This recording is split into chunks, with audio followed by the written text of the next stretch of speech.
जिनेन्द्र वन्दितु सर्वसिद्धे ध्रुवममलमणोवमं गदिं पते वोच्छामि समयपाहुड मिणमो सुध केवली भणिदम। पंच परमेष्ठी भगवान की जय हो। समयसार जी महान ग्रंथादिराज का सर्व विशुद्ध ज्ञानाधिकार चल रहा है और हम अंतिम पड़ाव की ओर हैं। हमने पिछली कक्षाओं में समझा आत्मा का जो स्वभाव है वह ज्ञायक स्वभाव है, वही गुण है, वही उसका स्वरूप है। अन्य पौद्गलिक जो गुण हैं, रूप रस गंध स्पर्श आदि, ये आत्मा से पूर्ण रूप से भिन्न हैं। आहार की अपेक्षा से भी हमने चर्चा की, आत्मा आहार को भी ग्रहण नहीं करता है क्योंकि उसका स्वभाव वैसा ग्रहण करना नहीं है। वह पुद्गल द्रव्य को क्यों ग्रहण करेगा? जब वह आहार आदि जो शरीर ग्रहण करता है, आत्मा तो उसे ग्रहण नहीं करता। इसी बात को लेकर के आचार्य भगवान ने पिछली 4 गाथाओं में जो पाखंडी लिंग को धारण करने वाले साधु हैं, जो मात्र द्रव्य लिंग को ही मोक्ष का कारण मानते हैं अथवा गृहस्थ के किसी लिंग को, किसी भेष को धारण करके अपने आप को मानते हैं कि हाँ हमें इसको धारण करने से मोक्ष मिल जाएगा, उनकी अपेक्षा से आचार्य भगवान ने वहाँ समझाया था कि नहीं, वह मोक्ष मार्ग नहीं है। सम्यक दर्शन, सम्यक ज्ञान और सम्यक चारित्र ही मोक्ष मार्ग है। और वह सम्यक दर्शन, सम्यक ज्ञान, सम्यक चारित्र जो भाव रूप से प्राप्त होता है, निश्चय स्वरूप को प्राप्त होता है, वास्तविक मोक्ष मार्ग तो वही है। यही बात आज की इस कक्षा में हम समझते हैं।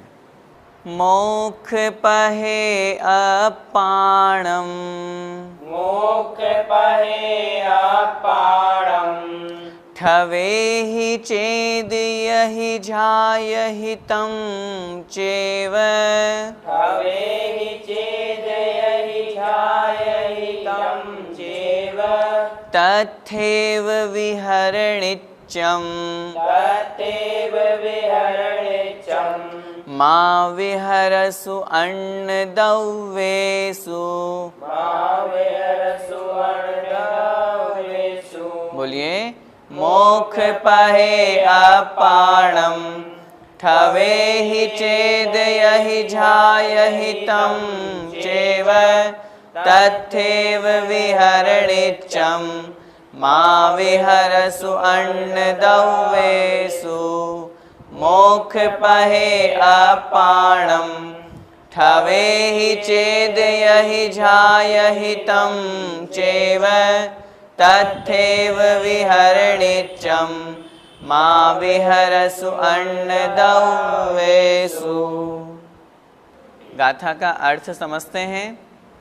मोक्ष पहे अपाणम, मोक्ष पहे मोक्ष पथ में, पथ अर्थात मार्ग। मोक्ष मार्ग क्या है? सम्यक दर्शन ज्ञान चारित्राणि मोक्ष मार्ग है। सम्यक दर्शन, सम्यक ज्ञान और सम्यक चारित्र, ये तीनों की एकता ही मोक्ष मार्ग है।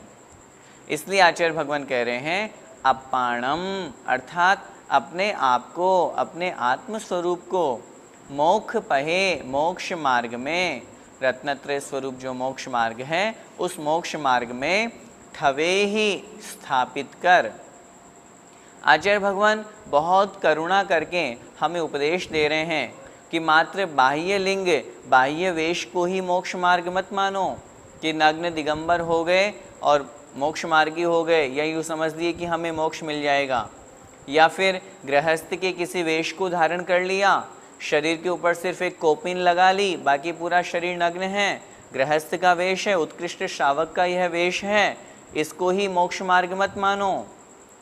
कहने का तात्पर्य है सिर्फ द्रव्य लिंग से ही अपने आप को ये मत समझो कि मुझे मुक्ति मिल जाएगी। जब तक वह आत्मा रत्नत्रय को धारण नहीं करेगा, और रत्नत्रय भी कौन सा, निश्चय रत्नत्रय की यहाँ पर बात कर रहे हैं, क्योंकि आत्मा का स्वरूप तो वही है, आत्मा का तो स्वभाव वही है। जब निश्चय रत्नत्रय की प्राप्ति होती है उस समय आत्मा और रत्नत्रय में कोई भेद नहीं रहता। आत्मा ही सम्यक दर्शन है, आत्मा ही सम्यक ज्ञान है, आत्मा ही सम्यक चारित्र है। उसी स्वरूप की यहाँ पर बात आचार्य भगवान कर रहे हैं, हमें उपदेश दे रहे हैं कि हे भव्य जीव, तुम अपने आप को उस निश्चय रत्नत्रय स्वरूप मोक्ष मार्ग में ठवे ही स्थापित कर।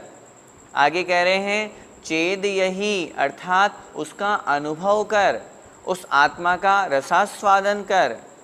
साथ में कह रहे हैं ध्यायहि, ध्यान कर, उसी आत्मा का, उसी रत्नत्रय स्वरूप आत्मा का ध्यान कर। तम चेव, अर्थात उसी का, उसी किसका, उसी आत्मा का। कैसी आत्मा का, जो निश्चय रत्नत्रय से संयुक्त है, निश्चय रत्नत्रय स्वरूप जो मोक्ष मार्ग है, निश्चय मोक्ष मार्ग है, उस निश्चय मोक्ष मार्ग में स्थित होकर के अपने आप को, अपनी आत्मा को वहाँ स्थित करके वहीं पर तुम स्थापित हो, उसी आत्मा का अनुभव करो और उसी आत्मा का ध्यान करो।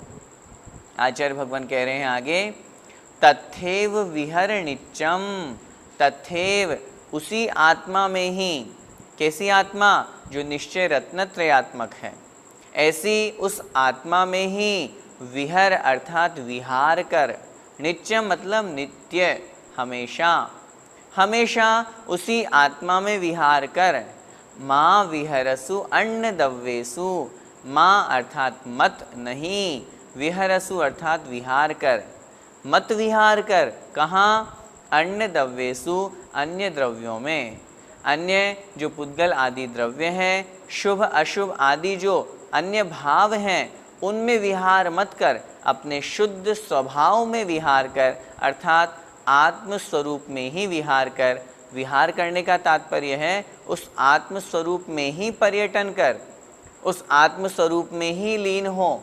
इस प्रकार की बात आचार्य भगवान यहाँ पर हमें कह रहे हैं। एक बार फिर से गाथा का अर्थ देखें। मोक्ष पहे अपाणम, अर्थात अपने आप को, अपनी आत्मा को मोक्ष पहे, मोक्ष मार्ग में, ठवे ही अर्थात स्थापित कर, चेद यही अर्थात अनुभव कर, तम चेव झायहि और उसी आत्मा का ध्यान कर। तथैव नित्यम विहर अर्थात उसी आत्मा में नित्य अर्थात हमेशा विहार कर।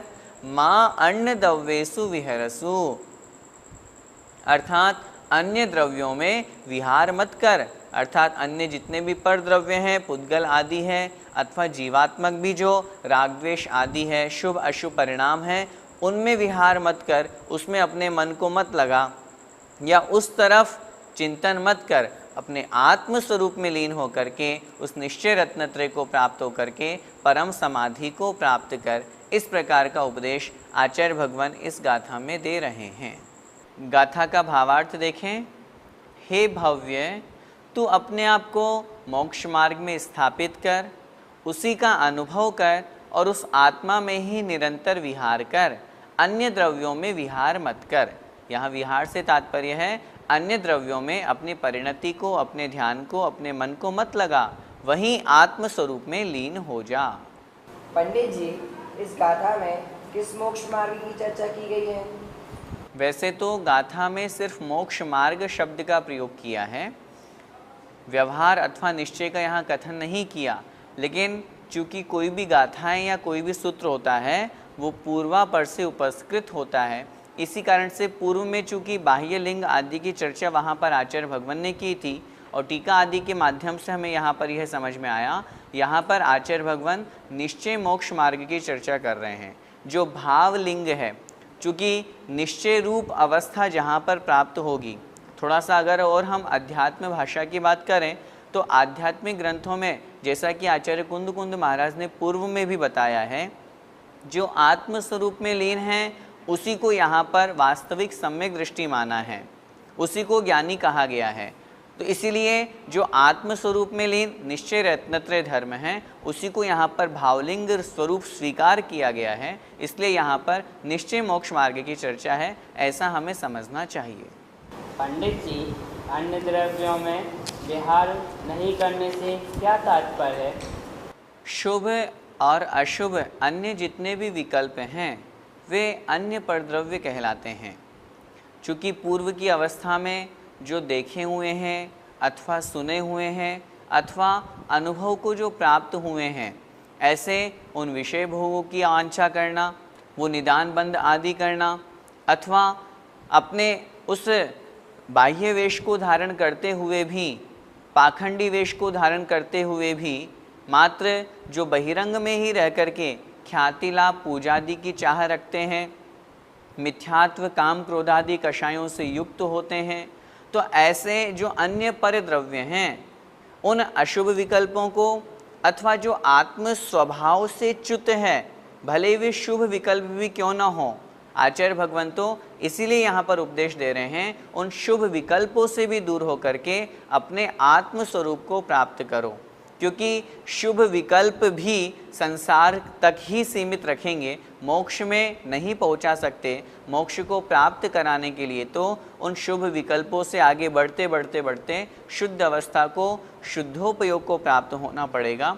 इसलिए आचार्य भगवान कह रहे हैं अन्य पर द्रव्यों के प्रति विकल्पों से रहित होकर के आत्म स्वरूप में लीन हो। पंडित जी, ये निश्चय रत्नत्रय किसे प्राप्त होता है? जो द्रव्य लिंग के साथ साथ भाव लिंग को भी धारण करते हैं। बहुत स्पष्ट अगर हम चर्चा करें तो निश्चय रत्नत्रय उन्हें प्राप्त होगा जो पहले व्यवहार रत्नत्रय को धारण करने वाले महामुनि महाराज होंगे, जहाँ पर सम्यक दर्शन, सम्यक ज्ञान और सम्यक चारित्र की पूर्णता प्राप्तता है। पूर्णता नहीं कहेंगे, जहाँ पर सम्यक दर्शन, सम्यक ज्ञान और सम्यक चारित्र का प्रारंभ होता है छठी गुण स्थान से, वहाँ से व्यवहार मोक्ष मार्ग प्रारंभ है। उससे पूर्व व्यवहार मोक्ष मार्ग भी नहीं है, लेकिन उस व्यवहार मोक्ष मार्ग में स्थित उन छठवें सातवें गुणस्थानवर्ती मुनि महाराज को भी लक्ष्य करके ये गाथा आचार्य भगवान कह रहे हैं, अब उस व्यवहार को भी छोड़ो, अब उस निश्चय रत्नत्रय को प्राप्त करो, जहाँ पर भेद रूप रत्नत्रय नहीं होकर के अभेद रूप रत्नत्रय होता है, जहाँ सम्यक दर्शन, सम्यक ज्ञान और सम्यक चारित्र तीनों एक रूप हो जाते हैं। आत्मा का आत्मा में स्थित होकर के आत्मा के लिए आत्मा का ही जहाँ पर ध्यान किया जाता है, जहाँ पर आत्मा ही षट कारक रूप से प्रवृत्त हो जाता है, वास्तविकता में उस शुद्धोपयोग की अवस्था में निश्चय रत्नत्रय की प्राप्ति होती है। चाहे हम उसे वीतराग स्वसंवेदन कहें, परम समाधि अवस्था कहें, स्वरूप में आचरण रूप अवस्था कहें, शुद्धोपयोग कहें, ये सब पर्यायवाची है।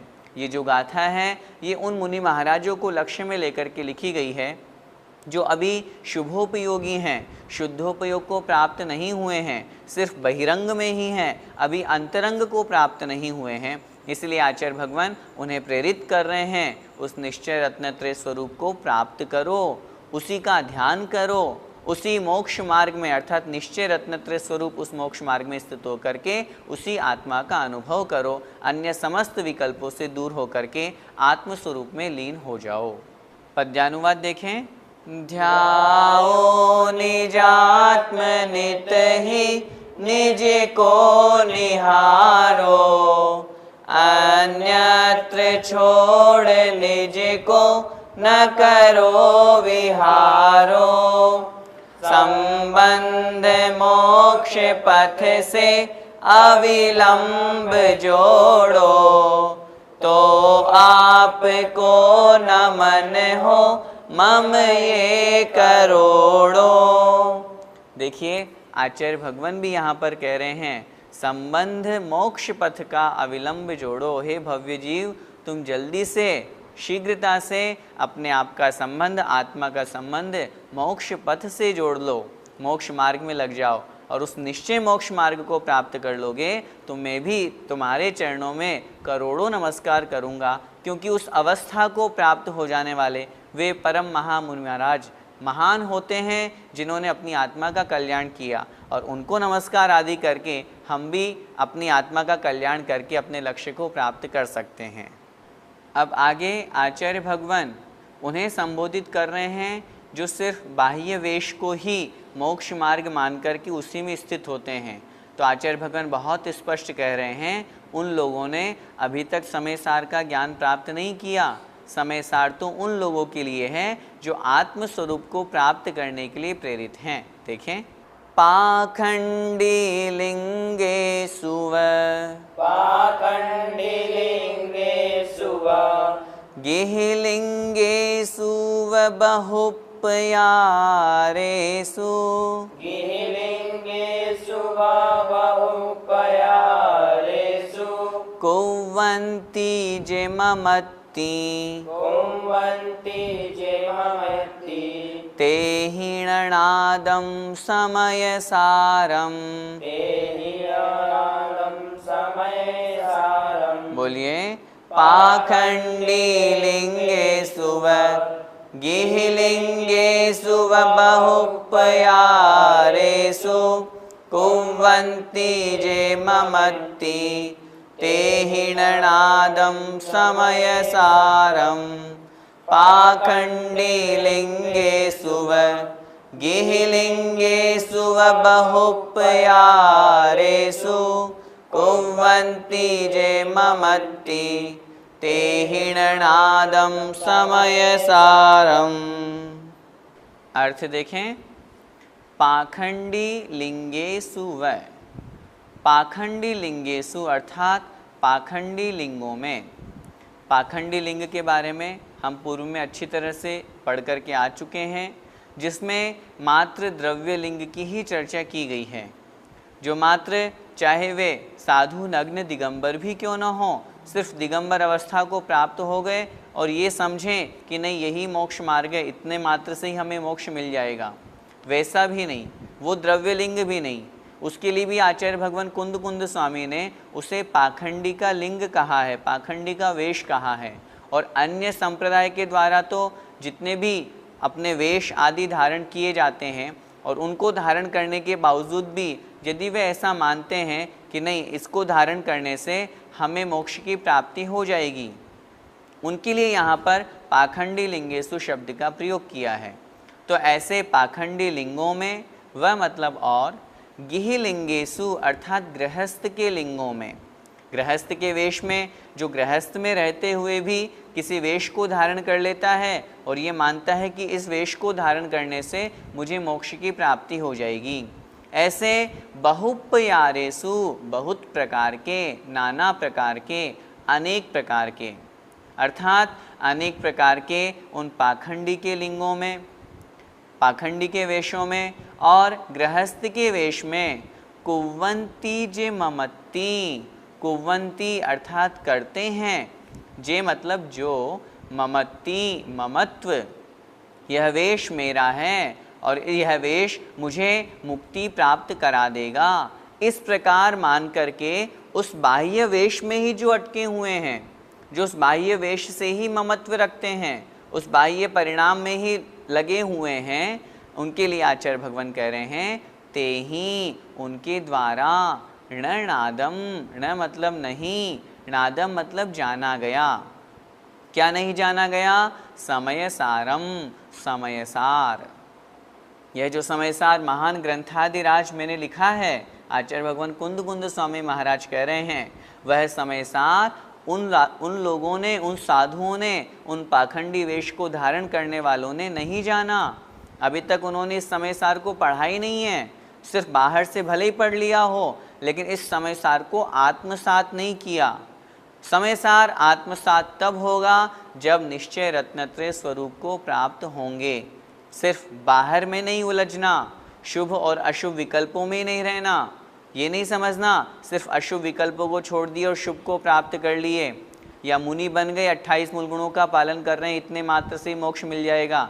नहीं, आचार्य भगवान कुंद कुंद स्वामी महाराज कह रहे हैं उससे और उत्कृष्ट दशा को प्राप्त होना है, अपने आत्म स्वरूप में लीन होना है। अभी तो व्यवहार रत्नत्रय को अपनाया है, अब अपने आत्म स्वरूप में लीन होकर के शुद्धोपयोग को प्राप्त होकर के निश्चय रत्नत्रय को प्राप्त होना है, तभी आत्मा का कल्याण होगा, तभी वास्तव में समय सार पढ़ना सार्थक होगा।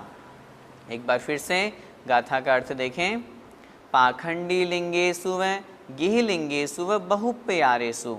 चाहे वे पाखंडी किसी साधु के, अच्छे साधु के अथवा खोटे साधु के, यहाँ अच्छे साधु से मेरा तात्पर्य है जो मात्र बाह्य द्रव्य लिंग को ही प्राप्त है, निर्ग्रंथ दिगंबर है, जो आत्मस्वरूप को प्राप्त नहीं हो रहे, भावलिंग को प्राप्त नहीं हुए, ऐसे साधु, अथवा अनेक प्रकार के जो गृहस्थ के लिंग हैं, गृहस्थ के भेष हैं, उन भेषों को धारण करके जे ममत्ति कुवंती, जो उनके प्रति ममत्व परिणाम करते हैं कि यह वेश मेरा है, इस वेश को धारण करने से मुझे मुक्ति की प्राप्ति हो जाएगी। तेहिण नादम समयसारम। आचार्य भगवान कह रहे हैं उन लोगों के द्वारा, उन भेष को धारण करने वालों के द्वारा अभी समयसार नहीं जाना गया, उन्होंने अभी समयसार का ज्ञान प्राप्त नहीं किया। इसलिए अपने आत्मस्वरूप को प्राप्त होकर के उस वास्तविक समयसार को हमें प्राप्त करना चाहिए। गाथा का भावार्थ देखें। जो लोग नाना प्रकार के पाखंडी लिंगों में और गृहस्थ लिंगों में ही ममत्व किए हुए हैं, क्या ममत्व किए हुए हैं कि उन्हें यही भेष मोक्ष दिला देगा, वे लोग समयसार को नहीं जानते। पंडित जी, पाखंडी लिंग से यहाँ क्या तात्पर्य है? आचार्य भगवान समंत भद्र स्वामी महाराज ने रत्नकरंडक श्रावकाचार में जहाँ गुरु मूर्ता का स्वरूप कहा, वहाँ लिखा सग्रंथारंभ हिंसानाम संसारावर्तवर्तिनाम पाषंडिनाम पुरस्कारो ज्ञेयम पाषंडी मोहनम। वहाँ उन्होंने भी पाखंडी शब्द का प्रयोग किया।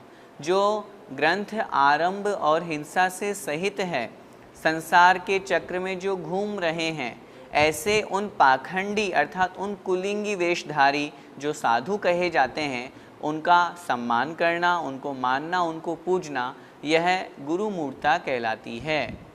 कहने का तात्पर्य है उस अपेक्षा से देखें तो यहाँ पर ऐसे जो कुलिंगी हैं, जो खोटे वेश को धारण करने वाले साधु हैं, उनको हम यहाँ ग्रहण कर सकते हैं।